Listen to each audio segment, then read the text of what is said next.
The dinner rush was in full swing. Friday night, July 14, 2017. 7:43 p.m. Casa Torres was packed. Every table full, a wait list of 20 people in the lobby. The smell of garlic, cilantro and sizzling carne asada filled the air. Mariachi music played softly in the background. This was my father's pride and joy, the restaurant he'd built from nothing 30 years ago. And I was about to ruin his perfect night. I'd been working the line for 6 hours straight. My station was pasta and seafood. I was responsible for the camarones alla gillo, the pescado alla veracruzana, the fettuccine poblano. We were slammed. Tickets were printing faster than we could plate. That's when I made the mistake. Table 14 had ordered the pescado, our signature whole red snapper in a tomato-based sauce. I'd made it 1,000 times. But tonight, exhausted and rushing, I plated it with cilantro lime rice instead of the traditional white rice. Small mistake. Easily fixable. Except the customer at table 14 was Rodrigo Mendoza, a food critic for the Los Angeles Times. And my father saw it before it left the kitchen. Vaya. His voice cut through the kitchen noise like a knife. What is this? I looked up from the shrimp I was sautéing. My father was holding the plate I just finished, his face dark with fury. The pescado for table 14, I said. With cilantro lime rice? My stomach dropped. I made a mistake. I'll fix it. You'll fix it. He slammed the plate down on the counter. The fish slid sideways, sauce splattering. Do you know who that table is? Do you? Dad, I'm sorry. I'll remake it right now. Rodrigo Mendoza is sitting at that table. The Rodrigo Mendoza. And you were going to send him the wrong dish. The kitchen had gone quiet. Luis, our sous chef, was frozen mid-chop. The other line cooks had stopped working. Everyone was staring. It was an accident, I said quietly. Let me fix it. An accident? Maya, you've been working here for 3 years. 3 years. And you still make mistakes like this. Everyone makes mistakes. Not everyone. Carlos doesn't make mistakes. He gestured at Carlos, our headline cook.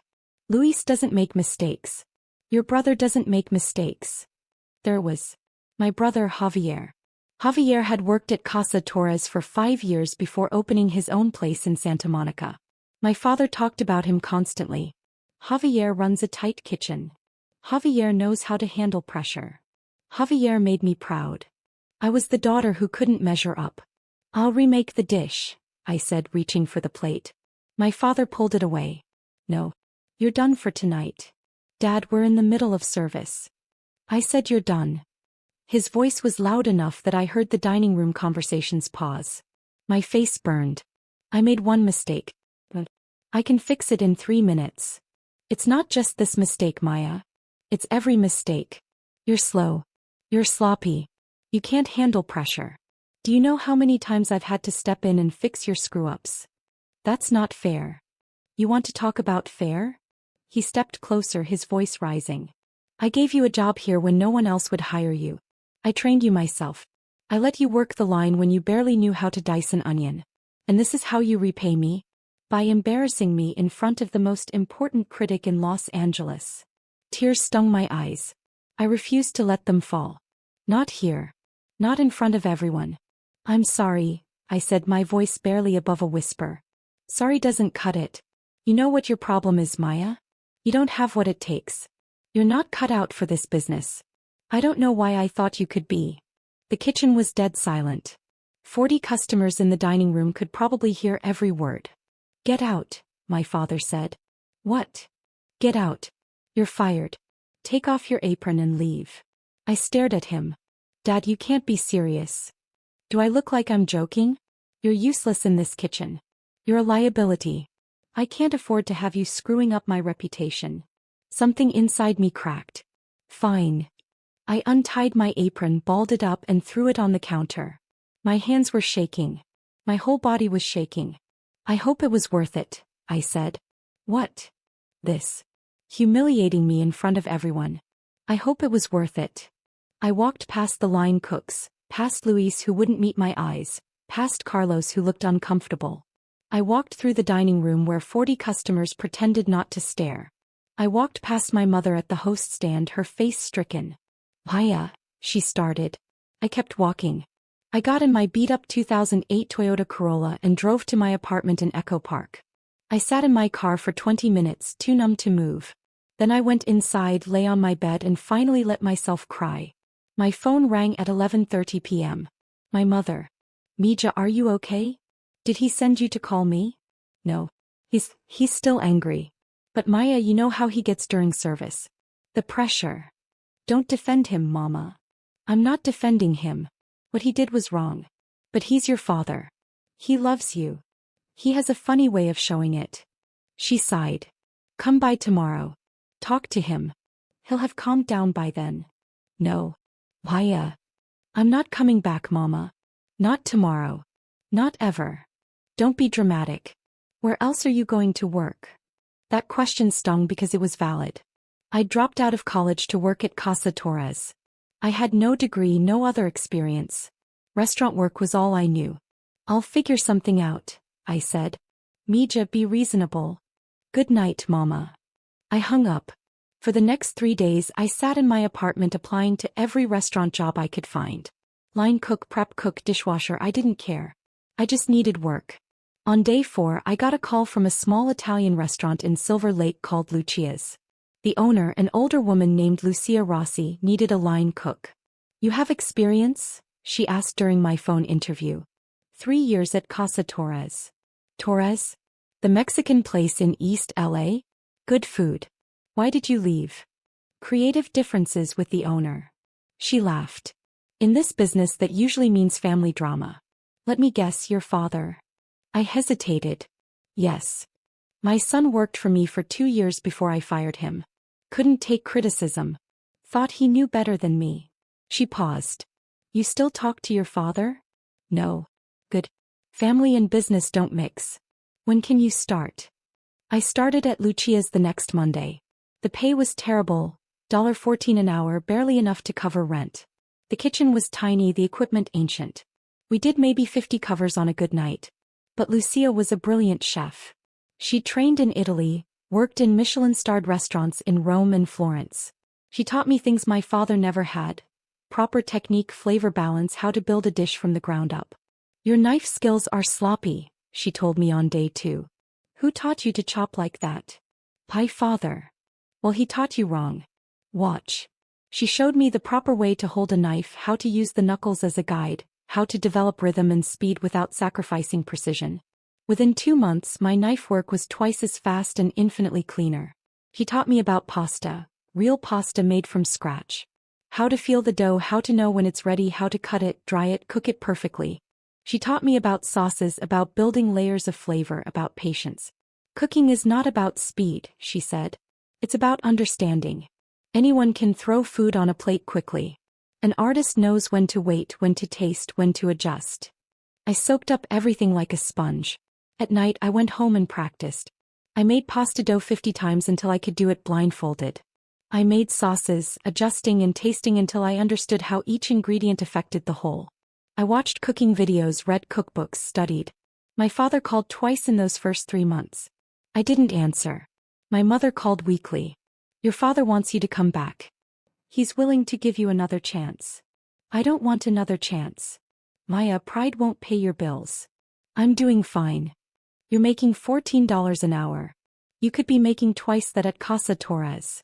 At what cost, Mama? She had no answer to that. After 6 months at Lucia's, I was running the line most nights. Lucia trusted me with her recipes, her techniques, her vision. You're good, she told me one night after service. Really good. You have instincts. Natural talent. Thank you. But you're wasting it here. She gestured around the tiny kitchen. You should be working somewhere bigger. Better. I like it here. I like you here too. But I'm not going to hold you back. When you're ready to move on, you move on. No hard feelings. 3 months later, I got a job at Osteria Mozza in Hollywood. One of Nancy Silverton's restaurants. A real name, a real opportunity. I worked there for a year learning from some of the best chefs in Los Angeles. The pace was brutal, the standards impossibly high. I worked 16-hour days, came home with burns on my arms and cuts on my fingers. I loved every second. But I was learning something else too. I was learning about the business side. How restaurants made money, how they managed inventory, how they priced menus. I paid attention to the managers, asked questions, studied their systems. Because an idea was forming in my head. A dangerous, ambitious, probably stupid idea. I wanted to open my own restaurant. I started saving every penny. I lived on rice and beans, worked double shifts, picked up extra hours wherever I could. In 18 months I'd saved $23,000. Not nearly enough to open a restaurant, but enough to start. I met Roberto Chin during a pop-up dinner event in downtown LA. He was a businessman and investor who specialized in restaurant ventures. We got talking after I'd cooked a 5-course tasting menu for his table. "This sea base," he said, pointing at his empty plate. "Where did you train?" "Osteria Mozza. Before that, Lucia's. Before that, my father's restaurant." "Your father's restaurant?" "Casa Torres in East LA. "I know that place. Good food. Traditional. Very traditional. But you're doing something different. This sea base, it's Mexican ingredients with Italian technique. Fusion but thoughtful. Not gimmicky." "That's exactly what I'm trying to do." We talked for 2 hours. I told him about my idea. A restaurant that blended my Mexican heritage with the Italian techniques I'd learned. Elevated but accessible. High quality but not pretentious. "How much do you have saved?" he asked. $23,000. He laughed. "You'll need 10 times that. Maybe 20. My heart sank. "I know. I'm not ready yet. But someday." "What if I said I'd invest?" I stared at him. "Seriously. I like your food. I like your vision. More importantly, I like your humility. You know what you don't know. That's rare." He paused. "I'll put in $200,000 for a 40% stake. You put in your $23,000 and your expertise. We split the profit 60 to 40 in your favor." "Are you serious?" "I don't joke about money." 6 months later we opened Marisol in Culver City. 28 seats. Tiny kitchen. A menu that featured things like chili braised short rib ravioli, mole negro risotto, carnitas arancini. Mexican-Italian fusion done right. We almost died in the first 3 months. The rent was too high, the labor costs were killing us, we couldn't get enough customers through the door. But then Jonathan Gold reviewed us. "Marisol is a revelation," he wrote. "Chef Maya Torres takes the best of her Mexican heritage and the Italian techniques she's mastered and creates something entirely new. This is not fusion for fusion's sake. This is thoughtful, delicious, important cooking." After that review we had a 2-month wait list. We started turning a profit in month 6. By the end of year 1, we'd done $890,000 in revenue. Roberto wanted to expand. "We should open a second location," he said. "Santa Monica. Bigger space, more covers." "I don't know if I'm ready." "You're ready. Maya, you're one of the most talented chefs I've worked with. And you're a better business person than you think. Let's do this." We opened Marisol Santa Monica 18 months after the first location. Then came Marisol Downtown. Then Marisol Pasadena. By year 4 I had 7 restaurants across Southern California. We were doing $8.3 million in annual revenue. By year 6 I had 12 restaurants. We'd expanded to San Diego and Orange County. Revenue hit $18 million. I was 29 years old. My father never called. Not once in those 6 years. My mother did occasionally. She told me about Casa Torres. How business was steady, how my father had hired a new line cook, how Javier was thinking about opening a second location in Westwood. She never asked about my restaurants. I think it was too painful for her to acknowledge that I'd succeeded without them. In year 7 I got a call from a commercial real estate broker named Susan Park. "Miss Torres, I have a property that might interest you. A restaurant space in East LA. The current owner is looking to sell." "I'm not looking to expand into East LA, I said. "It's Casa Torres." I froze.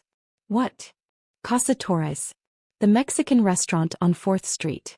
The owner is looking to retire.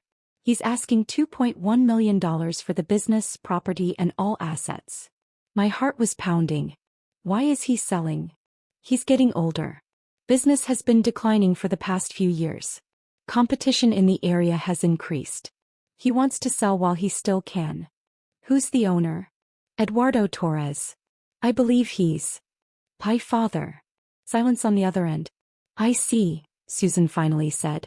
This might be complicated. Does he know you're calling me? No. I'm calling every restaurant operator in Southern California. Your company came up because of your expansion success. I had no idea about the family connection. I sat back in my chair. Casa Torres. The restaurant where I'd learned to cook, where I'd been humiliated, where I'd been fired. The restaurant my father loved more than he'd ever loved me. Send me the financials, I said. The numbers were worse than I'd expected. Revenue had dropped 35% over the past 3 years. The property needed significant repairs. Equipment was outdated. They were barely breaking even. But the location was prime. The building itself was worth at least $1.4 million. The business, even struggling, had name recognition and a loyal customer base. It was worth buying. But more than that, and I wasn't proud of this, I wanted it. I wanted to own the place that my father had chosen over me. I wanted him to know that the daughter he'd called useless had become successful enough to buy his entire legacy. It was petty. It was vindictive. I didn't care. Make an offer, I told my lawyer Richard Chin, Roberto's cousin. $1.8 million. All cash. 30-day close. That's $300,000 under asking. Their financials are a mess. They'll take it. 3 days later, Susan called back. They accepted. But Eduardo wants to meet the buyer before he signs. No. Miss Torres, it's a reasonable request. Tell him the buyer wants to remain anonymous until closing. That's non-negotiable. She sighed. I'll try. My father pushed back. He wanted to know who was buying his restaurant, wanted to meet them, wanted assurances they'd maintain his legacy. I held firm. Anonymous buyer or no deal. Finally, his lawyer convinced him. Eduardo, you're in no position to be picky. You have one serious offer. Take it. The closing was scheduled for October 23, 2024. 2 p.m. at Richard's office in Century City. I dressed carefully that morning. Black Armani suit. Louboutin heels. My hair pulled back in a sleek bun. I looked like exactly what I was. A successful restaurateur worth $4.7 million on paper.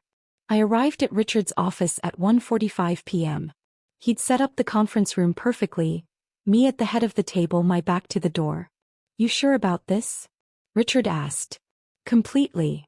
It's going to be brutal. Good. My father arrived at 2:03 p.m. I heard his voice in the lobby talking to Richard's assistant. That familiar baritone, slightly rougher now with age. My mother was with him. I heard her too. Richard brought them into the conference room. I didn't turn around. Mr. and Mrs. Torres, please have a seat, Richard said. We're just waiting for. Where's the buyer? My father interrupted. I was told they'd be here. She's here, Richard said. I heard them sit down across from me. I still didn't turn. These are the closing documents, Richard continued, laying papers on the table. We've structured this as an asset sale. Ms. Torres is purchasing the business, the property, all equipment and inventory, the Casa Torres name and trademark. Wait, my father said. Ms. Torres? The buyer is a woman. Yes. Who is she? What's her background? What are her plans for the restaurant? Richard looked at me. I nodded slightly. I turned around. The look on my father's face was worth every penny of that $1.8 million. His mouth fell open. His face went white, then red, then white again. His hands gripped the edge of the table. My mother gasped. Why, hello, Papa. Mama. My father tried to speak. No words came out. You're buying Casa Torres? My mother finally managed. I am. But, how? Where did you get? She looked around the conference room at the expensive furniture, at Richard in his $3,000 suit. I don't understand. Ms. Torres owns and operates 12 restaurants across Southern California, Richard said smoothly. Annual revenue of approximately $18 million. She's purchasing Casa Torres through her company Marisol Restaurant Group. My father found his voice. 12 restaurants. 12, I confirmed. That's impossible. You were working at that Italian place making $14 an hour. That was 7 years ago, Papa. Things change. He stared at me like I was speaking a foreign language. You own 12 restaurants. I do. Would you like to see the portfolio? I slid a folder across the table. He opened it with shaking hands. Photos of each location. Revenue figures. Press clippings. Boards. Jonathan Gold's review. A Forbes article about emerging restaurant entrepreneurs that featured me. "This is all yours," he whispered. "All mine. Well, 60% mine. My investor owns 40%. But you couldn't handle Casa Torres. You couldn't handle the pressure." "I couldn't handle you," I corrected. "There's a difference." Silence. My mother was crying silently. My father looked like he might be sick. "Why?" he finally asked. "Why are you buying my restaurant?" "Because it's a good investment. Prime location, recognizable name, established customer base. Once I update the equipment, renovate the space, and refresh the menu, it'll fit nicely into my portfolio." "Refresh the menu?" His voice rose. "That menu has been the same for 30 years. It's tradition. It's our family's recipes. It's outdated. Your revenue is down 35%, Papa. You're barely breaking even. The menu needs modernization. You can't change it. I won't let you. You won't have a choice," I said calmly. "Once we close, it's my restaurant. My menu. My decisions." He stood up abruptly. "I'm not selling. Not to you." "Sit down, Papa." "Eduardo," his lawyer said quietly. "You already accepted the offer. We're here to close." "I don't care. I won't sell to her. Not after what she—" He stopped, seeming to realize how absurd that sounded. "After what what?" I asked. "Please finish that sentence." He said nothing. "You won't sell to me after I left? After you fired me in front of 40 customers and called me useless?" I leaned forward. "Or maybe you won't sell to me because it's humiliating. Because the daughter you thought was a failure is successful enough to buy your entire legacy with cash." "Why, my mother said softly. "Please. Please what, Mama? Please let this go? Please pretend the last 7 years didn't happen? Please pretend he didn't destroy me that night." "I was angry," my father said. "You made a mistake during the most important service we'd had in months." "I made one mistake. And you didn't just correct me. You didn't just take me off the line. You humiliated me. You called me useless in front of the entire staff. In front of customers. You fired me like I was nothing. You were sloppy. I was learning." My voice cracked. "I was 22 years old, working my first real kitchen job, and you expected perfection. You compared me to Javier constantly. Nothing I did was ever good enough. Your brother was better. My brother had your patience, your mentorship, your support. He got second chances, third chances, 100 chances. I got fired for one mistake." The room was silent except for my mother's quiet crying. I took a breath, forcing myself calm. "But you were right about one thing." "What?" "I wasn't cut out to work for you. I was cut out to do this." I gestured around the room. "Build my own empire. Make my own success. And I have 12 restaurants, Papa. 18 million in revenue. I'm more successful than you ever were." That landed like a punch. He actually flinched. "So yes," I continued, "I'm buying Casa Torres. And you have two choices. Sign the papers and walk away with $1.8 million. Or refuse to sell, watch your business continue to fail, and eventually lose everything anyway." His lawyer leaned over and whispered urgently in his ear. Eduardo listened, his jaw tight. "How long do I have to decide?" he finally asked. "You don't," Richard said. "The offer expires at 5 p.m. today. It's now 2:47 p.m. Sign now or lose the deal." My father looked at me with an expression I'd never seen before. Not quite respect. Not quite fear. Something in between. "If I sign," he said slowly, "what happens to the restaurant? What are you going to do with it?" "I'm going to gut it," I said honestly. "New equipment. New design. New menu. I'll keep some of your traditional dishes, the ones that are actually good. But I'm going to modernize it, elevate it. Make it relevant again." "You're going to destroy everything I built." "No, Papa. I'm going to save it. Your way was dying. My way will make it thrive." He stared at the papers in front of him for a long time. "Eduardo," his lawyer said quietly, "you need the money. The property needs repairs you can't afford. Your revenue is dropping every month. This is a good offer." My father picked up the pen with a shaking hand. He signed. Page after page after page. Each signature seemed to age him a year. When it was done, Richard collected the papers. Congratulations, Miss Torres. You're now the owner of Casa Torres. I stood up and extended my hand to my father. Thank you for your business. He looked at my hand like it was a snake. But he shook it. His palm was clammy. Can I ask you something? He said. What? Did you do this to hurt me? I considered lying. But what was the point? Yes, I said. Partly. But also because it's a good investment. And because I'm going to do what you never could, make it successful again. He nodded slowly.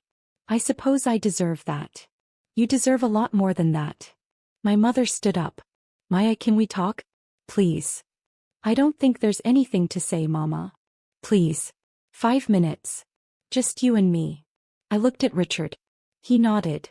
I'll finalize the paperwork with Mr. Torres and his attorney. I followed my mother out to the hallway. She was still crying. I'm sorry, she said immediately. For all of it. For not standing up for you that night. For not defending you to your father. For not being a better mother. Okay. Is that all you can say? Okay. What do you want me to say, Mama? That it's fine? That I forgive you? I don't. Not yet. What can I do? Nothing. There's nothing you can do. The damage is done. You're my daughter. Then you should have acted like it 7 years ago.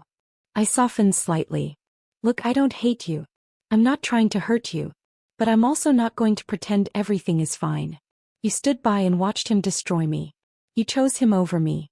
That's not something I can just forget. I was scared, she whispered. Your father, when he gets angry. I didn't know what to do. You could have called me. You could have checked on me. You could have told me you believed in me. I do believe in you. Look at what you've accomplished. Now you believe in me. Now that there's proof. But then, when I was struggling and needed you, you didn't believe in me then. She had no answer for that. We stood in uncomfortable silence. Are you really going to change everything about the restaurant? She finally asked. Yes. Your father's recipes, they're our family history. Then maybe you should have treated me like family when it mattered. She flinched. That's cruel. Is it? Is it more cruel than watching your husband fire your daughter and saying nothing? Than choosing his pride over her well-being? I was in an impossible position. No, Mama. You were in an uncomfortable position. There's a difference. I turned to go back into the conference room. Will we ever be okay again? She asked. I paused. I don't know. Maybe. But it's going to take a lot more than apologies. Inside, the paperwork was finished. My father was standing by the window staring out at the city. His lawyer was packing up. We're done here, Richard said. The property is officially yours, Miss Torres. Thank you, Richard. My father turned around. I have one request. What? Let me stay on for 30 days.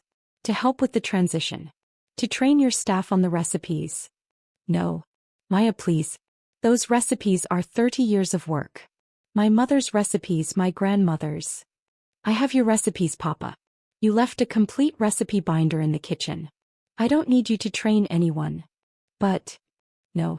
We're done. You have 30 days to clear out your personal belongings. After that, the property is mine and you're not welcome there. He looked like I'd slapped him. You really hate me that much? I don't hate you, I said honestly. But I don't trust you. And I don't need you. That's what you never understood. You thought I needed Casa Torres, needed your approval, needed you. But I built 12 restaurants without any of that. I don't need you now. I picked up my bag. The wire transfer will complete in 48 hours. After that, we're done. No more contact unless it's through lawyers. Maya. My mother started. Goodbye, Mama. Papa. I walked out of that conference room with my head high. The renovation of Casa Torres took 4 months. I gutted everything. New kitchen equipment. State-of-the-art everything. New dining room. Modern Mexican aesthetic, warm but upscale. New bar with a serious mezcal program.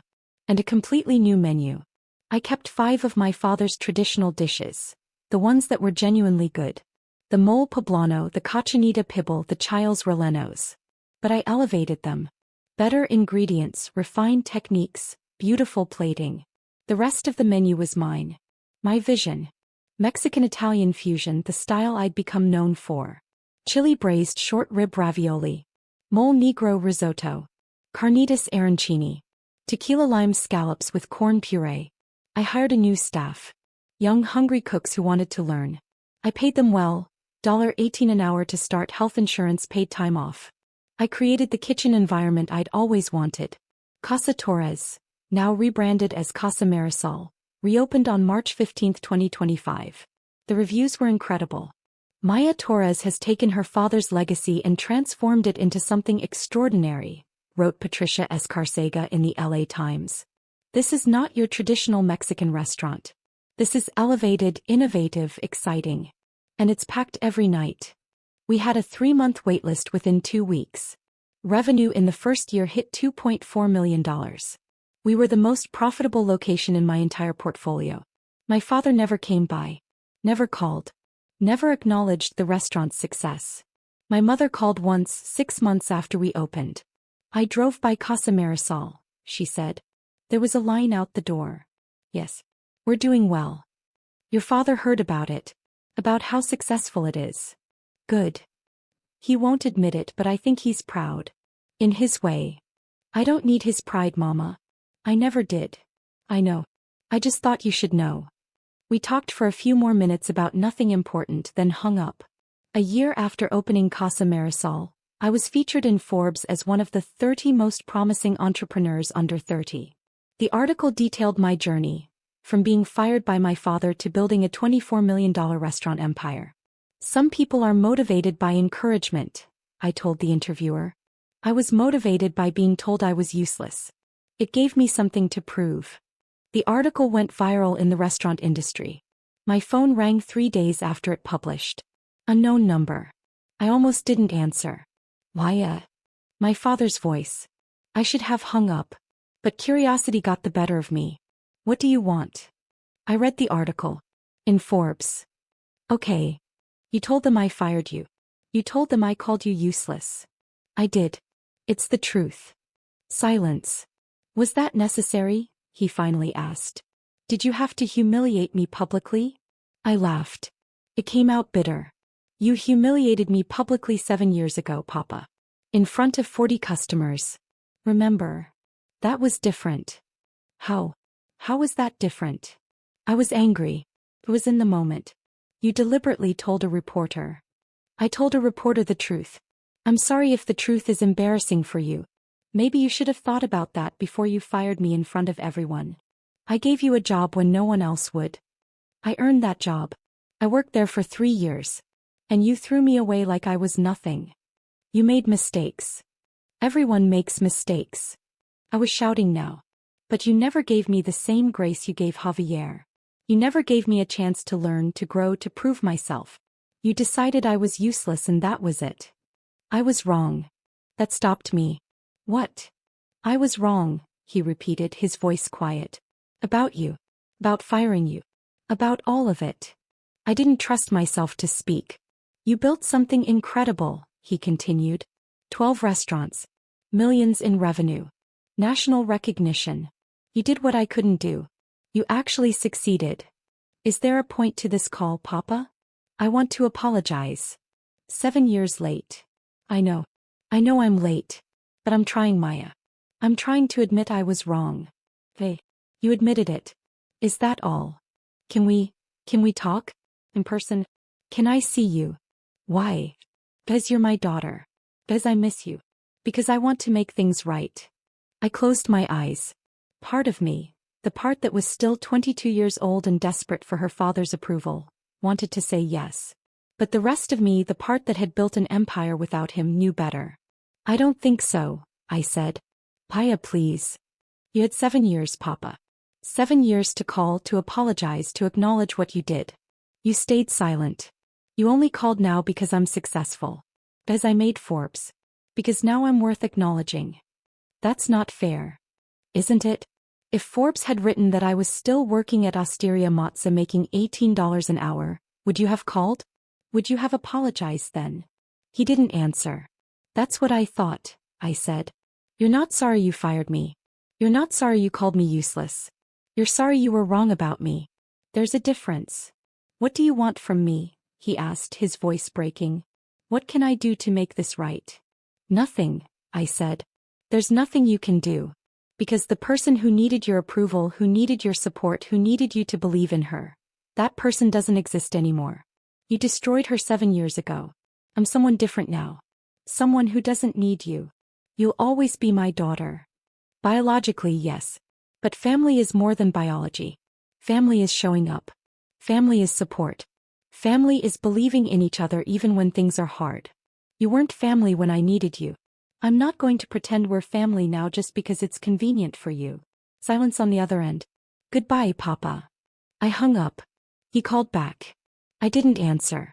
He called 5 more times over the next week. I blocked his number. My mother called too. "He's trying Mija. Can't you give him a chance?" He had all the chances in the world. He used them up. He's your father. And I'm his daughter. But he forgot that when it mattered. 6 months later, Marisol Restaurant Group expanded to 15 locations. We opened 3 more restaurants. 1 in Las Vegas, 1 in San Francisco, 1 in Austin. Total annual revenue hit $31 million. I was 31 years old and worth, on paper, roughly $11 million. Casa Marisol continued to thrive. It became the flagship location, the one featured in magazines and food blogs. The one where celebrities came to eat. The one that proved you could honor tradition while embracing innovation. Every time someone praised it, every time a critic wrote a glowing review, every time we had a line out the door, I thought about my father's words, "You're useless." And I smiled. Because I'd proved him wrong in the most permanent way possible. I'd bought his legacy and made it better. Last month, I got an invitation to speak at a restaurant industry conference. Building a successful restaurant empire, from line cook to CO. During the Q&A, someone asked, "What's the best advice you ever received?" I thought about that. "The best advice I ever received," I said slowly, "was actually the worst thing anyone ever said to me. My father told me I was useless. That I wasn't cut out for this business. That I would never succeed." The room was silent. "And I believed him," I continued. "For about a day. And then I decided he was wrong. I decided I would prove him wrong. And that decision changed my life." I paused. Sometimes the best motivation comes from people who don't believe in you. Because it gives you something to prove. It gives you fire. And if you channel that fire correctly, you can build something incredible. After my talk, a young woman approached me. She couldn't have been more than 23. "Miss Torres? I just wanted to say thank you. My father owns a restaurant. He says women can't be chefs. That I should just work the front of house or get married." She took a shaky breath. "Your story gives me hope." I took her hand. "Then let me give you some advice. Don't wait for his approval. Don't wait for him to believe in you. Build your own success. Prove yourself to yourself. That's the only approval that matters." She nodded, tears in her eyes. "Thank you." As I watched her walk away, I thought about my father. About Casa Torres. About the 22-year-old girl who'd been fired in front of 40 customers. She'd been humiliated. Destroyed. Told she was useless. But she'd taken that pain and forged it into something stronger. Into 12 restaurants. Into millions in revenue. Into a legacy that would outlast any grudge. My father had given me a gift even if he didn't know it. He'd given me the motivation to prove I was more than he ever imagined. And I had